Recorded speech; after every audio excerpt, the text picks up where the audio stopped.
जेठानी के दो ससुराल हैं। जहाँ चार बर्तन होते हैं वो आपस में तो खटकते ही हैं। ये कहावत तो आपने सुनी ही होगी। आज की हमारी कहानी में बर्तन चार नहीं बस दो ही है, लेकिन उनमें आपस में खटपट बहुत हो रही है। क्या हुआ, नहीं समझे? बर्तन यानी कि ससुराल में देवरानी और जिठानी। सिन्हा परिवार में दो बहुएं हैं, बड़ी बहू शालू और छोटी नीलू। जहाँ बड़ी बहू शालू नौकरी पेशा है, वहीं छोटी नीलू घर में रहकर घर की देखभाल करती है और जिठानी की नौकरी से चिढ़कर अपना खून जलाया करती है। मम्मी जी देख रही हैं आप, आज फिर से ऑफिस जाने में लेट हो गई। अरे आप इस नीलू से कुछ कहती क्यों नहीं? कोई दिन ऐसा नहीं होता जब ये टाइम से टिफ़िन पैक करके दे दे। हर रोज़ का ड्रामा है इसका कि टिफ़िन पैक करने में लेट कर देती है। अब ऑफिस कोई मेरे चाचा जी का तो है नहीं कि मैं वहाँ रोज़ लेट पहुँचूँ और कोई मुझसे सवाल जवाब भी ना करे।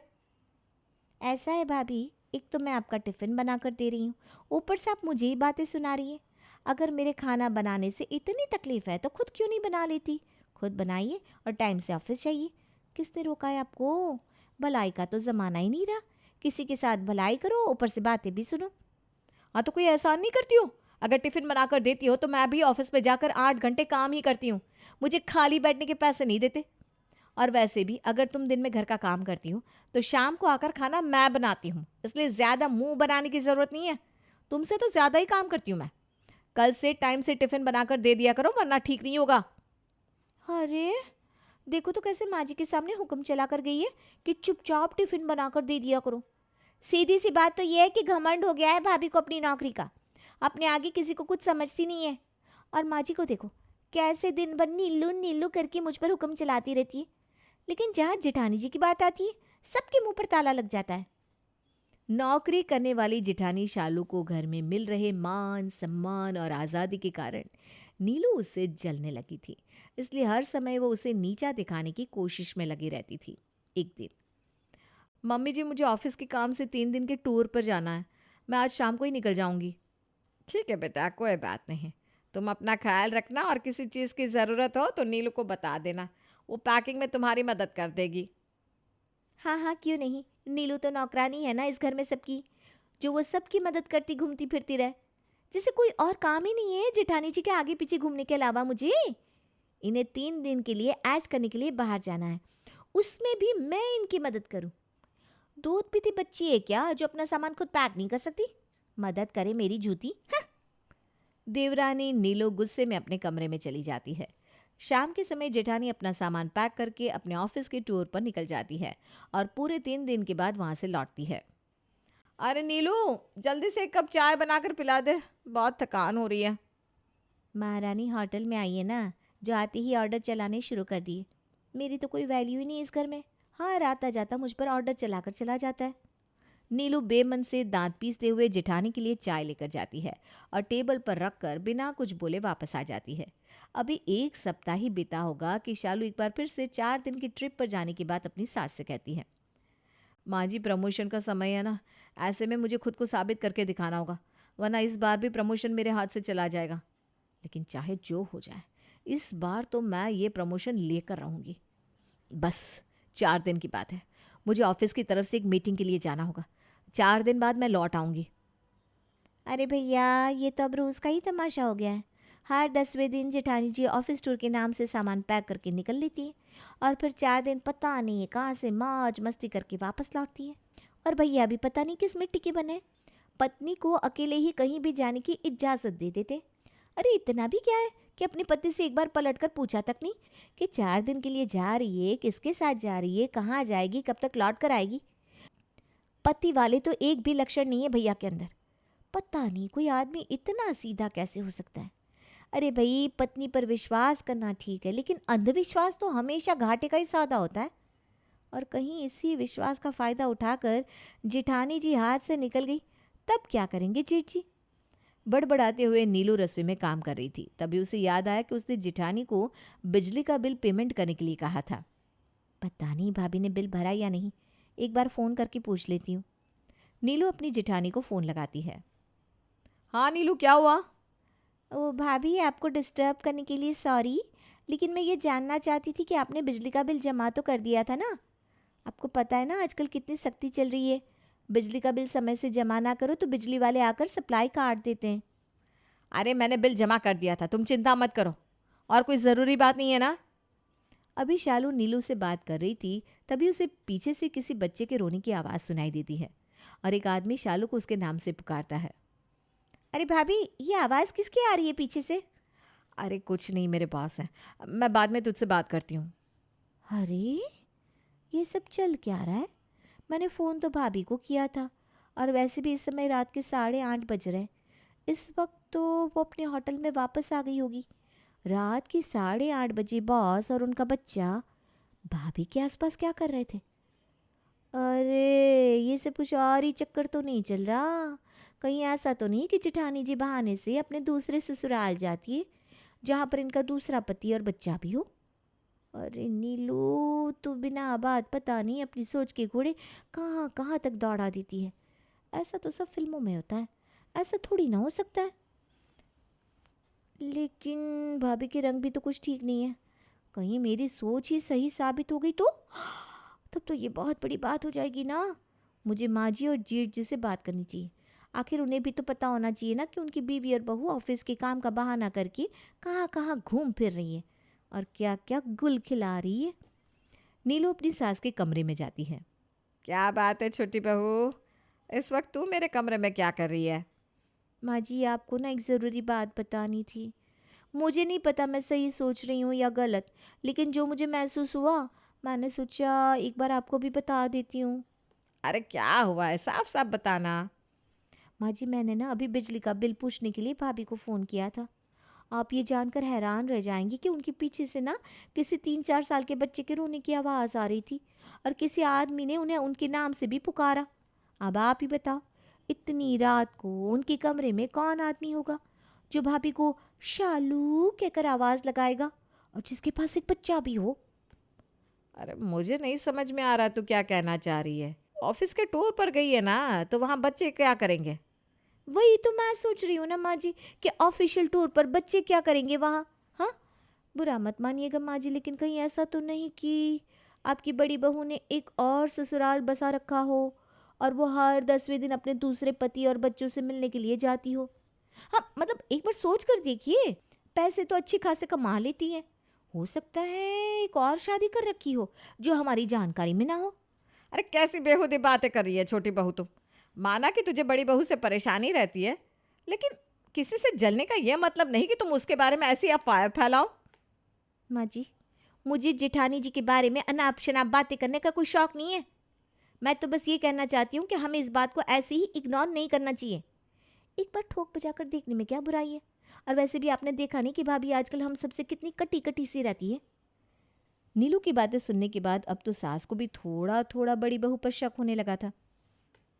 अच्छा चल ठीक है, एक बार को मान भी ले कि तू सच कह रही है, लेकिन ऐसे ही तो बड़ी बहू पर इल्ज़ाम नहीं लगा सकते ना। हमारे पास कोई तो सबूत होना चाहिए। तू ही बता, तेरी बात को साबित करने के लिए तेरे पास कोई पक्का सबूत है क्या? माँ जी, सबूत ही तो नहीं है, लेकिन सबूत इकट्ठे तो किए जा सकते हैं ना। ऐसा करते हैं, आप सबसे पहले ना ये सारी बातें जेठ जी को बताइए और उन्हें ना अपने विश्वास में ले लीजिए। उसके बाद हम एक जासूस हायर करेंगे जो हमें जेठानी जी के बारे में सारी जानकारियाँ ला कर देगा। जैसे ही वो हमें भाभी की दूसरी शादी से जुड़ी हुई कोई भी जानकारी या सबूत ला कर देगा, हम तुरंत भाभी को घेर लेंगे। ठीक है, तो फिर तो कोई जासूस का पता निकाल, बाकी की बातें उसके बाद में ही करेंगे। सास की तरफ से हरी झंडी मिलते ही छोटी बहू नीलू एक डिटेक्टिव को हायर कर लेती है। अरे मैडम, बिल्कुल सही जगह आई हैं आप। अब आप देखिए, आपकी जेठानी का चक्कर का पता ऐसे निकाल कर सामने लाऊंगा कि आपके परिवार वाले धक्के मारकर उसको घर से बाहर निकाल देंगे। यही चाहती है ना आप, कि आपकी जेठानी का पत्ता साफ हो और फिर पूरे परिवार पर आप राज करें। अरे अरे, तुम तो 3 को 13 बनाने वाले इंसान नजर आ रहे हो मुझे। मैंने तुमसे ऐसा कब कहा कि मैं अपनी जेठानी को घर से निकलवाना चाहती हूँ? अरे मैडम, आपके जैसे ना रोज़ 2-3 लोगों को हैंडल करता हूँ मैं। अब आप अपनी जेठानी के भले के लिए तो जासूसी नहीं करवा रही हो, इसीलिए जासूसी कर रही हो ना कि आप उनका वीक पॉइंट पकड़कर उनको पूरे परिवार की नज़रों में गिरा सके। देखिए, मुझसे शर्माने की ज़रूरत नहीं है, मेरा तो ये रोज़ का काम है। आपके मन में जो भी बात है मुझसे खुल कर कहिए। हाँ, वैसे चाहती तो मैं यही हूँ। तो ठीक है, ये बताइए कि जेठानी अगली बार टूर पर कब जा रही हैं? 2 दिन बाद। तो बस ठीक है, आपकी जेठानी के टूर से रिलेटेड हर एक छोटी से छोटी जानकारी आप लोगों को मिलती रहेगी, आप लोग फिक्र ना करें। 2 दिन बाद शालू ऑफिस के काम का बोलकर बैग लेकर घर से निकल जाती है। टारगेट घर से निकल गया है, तुम एक्टिव हो जाओ और ध्यान रहे सारी इन्फॉर्मेशन हमें मिलनी चाहिए। डिटेक्टिव शालू का पीछा करने लगता है। वो देखता है शालू घर से निकलकर सीधा अपने ऑफिस गई है और वहां से 2 लोगों के साथ एक कार में बैठ गई है। हेलो मैडम, टारगेट ऑफिस से निकल चुका है। टारगेट के साथ 2 आदमी और हैं और वो लोग कार से सिटी एरिया की तरफ जा रहे हैं।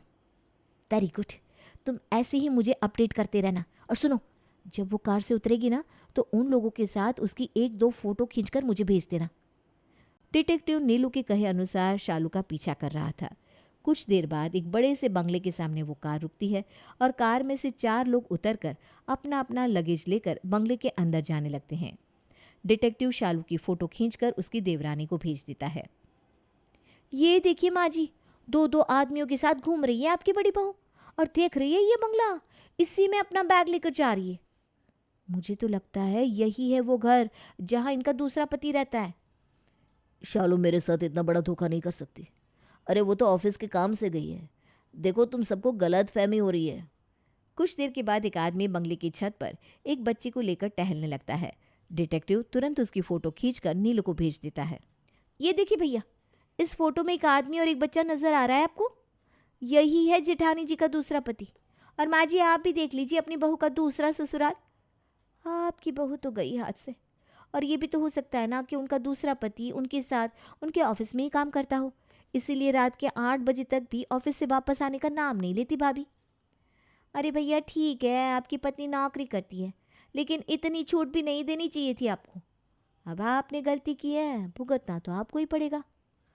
लेकिन नीलू, इस तस्वीर में ये आदमी है कौन? इसका चेहरा तो साफ समझ में नहीं आ रहा। अरे भैया आपको चेहरे का करना क्या है, रिश्तेदारी थोड़ी ना जोड़नी है उससे।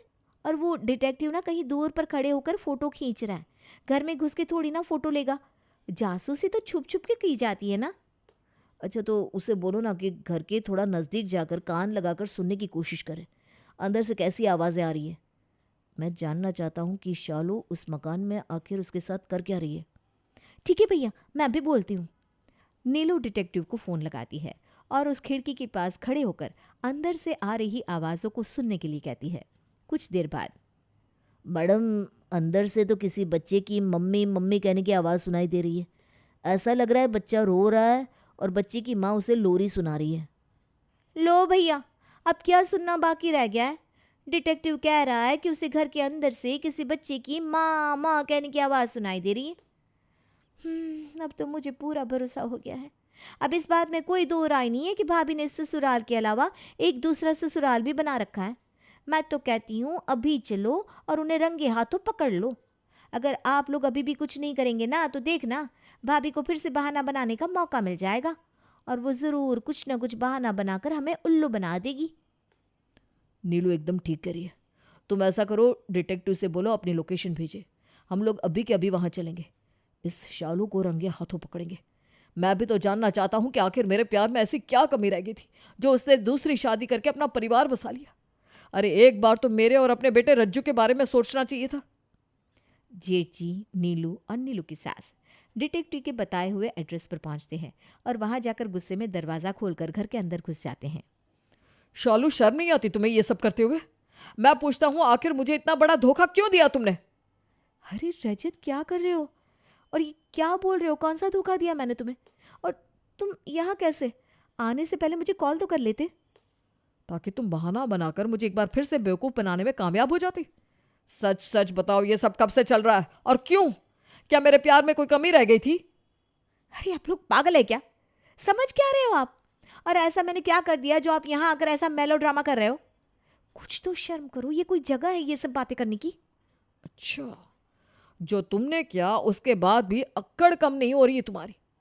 ये बताओ, अपने रज्जू के बारे में क्या सोचा है? उसके लिए तो तुम ही उसकी दुनिया हो ना। अरे भाई, मैं 2 दिन के लिए काम से आई हूँ, 2 दिन के बाद घर ही आ रही हूँ ना। 2 दिन के अंदर ऐसा कौन सा भविष्य बिगड़ जाएगा आपके बेटे का? मैं भी तो जानूँ जरा। ये बताओ, कहाँ है तुम्हारा दूसरा पति और वो बच्चा जो तुम्हें मम्मी मम्मी कहकर पुकार रहा था? अरे बाबा, मुझे क्यों मम्मी मम्मी कहकर पुकारेगा? मुझे तो मम्मी कहने वाला बच्चा तुम अपने घर पर छोड़कर आए हो ना। तो फिर यह बच्चा कौन है? अरे वो मेरा बच्चा नहीं है, मेरे बॉस का बेटा है। और ये बंगला जहाँ आप लोग खड़े हैं, ये भी मेरे बॉस की ही प्रॉपर्टी है। अभी कुछ दिन पहले ही वो लोग इस नए बंगले में शिफ्ट हुए हैं। हमारे ऑफिस में कुछ रेनोवेशन का काम चल रहा है, इसीलिए हम लोग बॉस के घर से ही काम कर रहे हैं। और यहाँ सिर्फ मैं अकेली नहीं आई हूँ, वो देखो मेरी टीम के बाकी लोग भी यहीं आए हुए हैं। हमारी कंपनी के पास एक बहुत इंपॉर्टेंट प्रोजेक्ट है, जिसके लिए हमें रात में काफ़ी लेट तक काम करना पड़ता है। इसीलिए बॉस ने हम सबका रुकने का इंतज़ाम अपने बंगले में ही करवा दिया। देखिए मिस्टर रजत, आपकी सोच इतनी छोटी होगी ऐसा मैंने कभी नहीं सोचा था। आप अपनी पत्नी पर शक कर रहे हैं? अरे इतनी मेहनती और काबिल पत्नी है आपकी, आपको तो उसका साथ देना चाहिए था। बॉस की बात सुनकर रजत शर्मिंदा होकर वहां से चला जाता है। घर पहुंचकर नीलू की सास घर में अफवाह फैलाने के जुर्म में नीलू को सजा के तौर पर 2 वक्त का खाना बनाने की सजा सुनाती है। कहने का मतलब ये है कि अभी तक तो नीलू सिर्फ सुबह का खाना बनाती थी और उसी में पूरा दिन हाय हाय किया करती थी। लेकिन अब उसकी सजा ये थी कि दोनों वक्त का खाना उसे ही बनाना था और जिठानी के ऊपर लांछन लगाने के लिए अपने पाप का प्रायश्चित करना था।